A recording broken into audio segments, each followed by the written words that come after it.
একদিন দুই ঘনিষ্ঠ বন্ধু একটি গভীর জঙ্গলের পথ ধরে হাঁটছিল।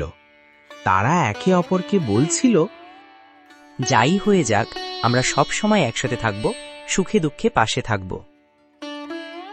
হঠাৎ তারা দেখতে পেল তাদের দিকেই এগিয়ে আসছে একটা বিশাল ভাল্লুক। ভয়ে প্রথম বন্ধু দৌড়ে নিজের জীবন বাঁচাতে একটা গাছে উঠে পড়ল।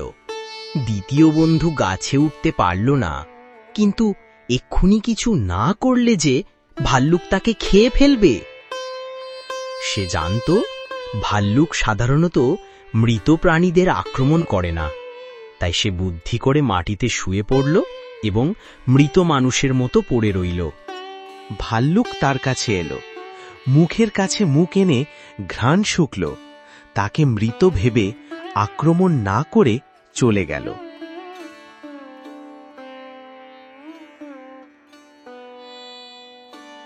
ভাল্লুক চলে যাওয়ার পর গাছের ওপর থেকে নামল সেই বন্ধু যে তাকে ফেলে পালিয়ে গিয়েছিল। সে হাসতে হাসতে বলল, কি হে, ভাল্লুক তো তোমার কানে কিছু একটা বলছিল, কি বলল?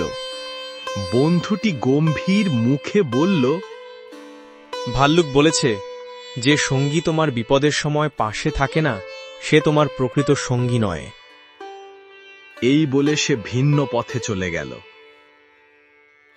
বন্ধুরা, তোমরা অবশ্যই বন্ধুর বিপদে পাশে দাঁড়াবে। আরও এমন গল্প পেতে সাবস্ক্রাইব করো। তোমাদের কোনো গল্প নিয়ে কার্টুন দেখতে চাইলে পাঠিয়ে দাও এই ঠিকানায়।